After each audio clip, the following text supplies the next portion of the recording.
Hello friends, कैसे हैं आप सब। स्वागत है आपका यूपीएससी एट होम प्रविशा के यूट्यूब प्लेटफॉर्म पे। हम जो यूपी पीसीएस की मेंस आंसर राइटिंग कर रहे हैं, जिसमें हमने जो टारगेट रखा है डेली 5 क्वेश्चन की आंसर राइटिंग करने का, उसी सीरीज़ में हमारा क्वेश्चन है जीएस पेपर फर्स्ट से। आप लोगों को हमारी जो ये मेन्स की सीरीज़ चल रही है कैसी लग रही है, हमारे कमेंट सेक्शन में ज़रूर बताइए। क्वेश्चन को हम स्टार्ट करते हैं। क्वेश्चन है, भारत की स्वराज पार्टी के विकास को वर्णित करते हुए इसकी उपलब्धियों पर उपलब्धियों पर प्रकाश, साथ ही इसकी कमियों पर भी चर्चा कीजिए। क्वेश्चन क्या पूछा गया है कि भारत में स्वराज पार्टी के विकास को वर्णित करते हुए, उनका विकास कैसे हुआ उसको वर्णित करते हुए इसकी क्या उपलब्धियां हैं, उपलब्धियों पर प्रकाश के साथ साथ इसकी क्या क्या कमियां हैं उस पर भी हमें चर्चा करनी है। तो सबसे पहले हम इसका इंट्रो देंगे। इंट्रो में क्या है कि भारतीय स्वतंत्रता संग्राम के दौरान स्वराज पार्टी 1923 का गठन चित्तरंजन दास तथा मोतीलाल नेहरू के द्वारा किया गया था।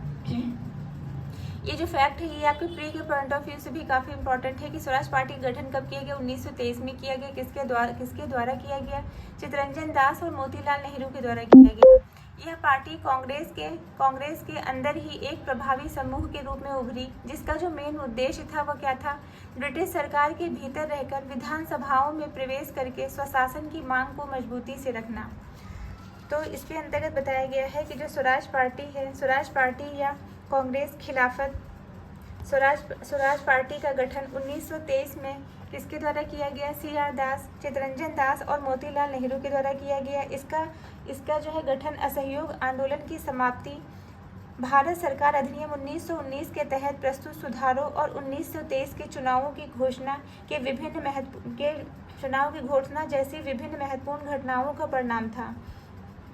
वर्ष 1920 में गांधी जी और कांग्रेस ने स्वराज प्राप्त करने का संकल्प लेते हुए असहयोग आंदोलन को शुरू किया था। हालांकि वर्ष 1922 की चौरा चौरी घटना के बाद गांधी जी द्वारा इसे अचानक वापस ले लिया गया। इसे वापस लेने के कारण कांग्रेस में वैचारिक मतभेद उत्पन्न हो गया। इनमें से जो है कुछ लोग असहयोग आंदोलन को जारी रखना चाहते थे।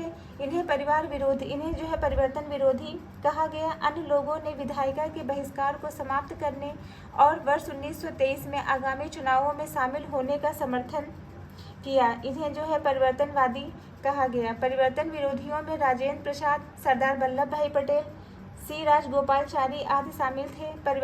परिवर्तनवादियों में चित्तरंजन दास, मोतीलाल नेहरू, विठल भाई पटेल आदि शामिल थे। तो ये हमने जो है क्या देख लिया, हमने स्वराज पार्टी के बारे में जो है कुछ पॉइंट देखा। अब हम इसकी जो है क्वेश्चन का जो मेन बॉडी का पार्ट है उसको हम देखेंगे कि इसकी क्या क्या उपलब्धियां थी। पहला क्या है? विधानसभाओं में प्रभावी विरोध।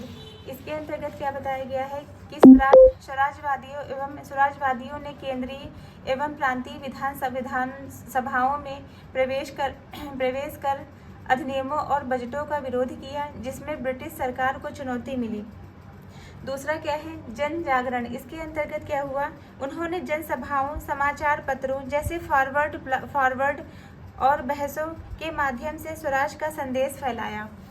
थर्ड पॉइंट है नेतृत्व का निर्माण। युवा नेताओं का सुभाष चंद्र बोस को मंच प्रदान किया। युवा नेताओं का जो है सुभाष चंद्र बोस को मंच प्रदान किया, जो बाद में स्वतंत्रता संग्राम के प्रमुख नेता के रूप में उभरे थे। इनके समझ जो है कौन कौन सी कमियां देखने को मिलती हैं? पहला क्या है? सीमित जनाधार। इसमें क्या है? यह पार्टी मध्यम वर्ग और शहरी बुद्धिजीवियों तक ही सीमित रही। मतलब ये जो पार्टी थी वो जो है मध्यम वर्ग और जो शहर के जो बुद्धिजीवी जो व्यक्ति थे, पढ़े लिखे व्यक्ति, उन तक ही सीमित रही। ग्रामीण जनता से जो है इसका जो है जुड़ाव कम रहा, मतलब ग्रामीण जनता इससे अछूती रही।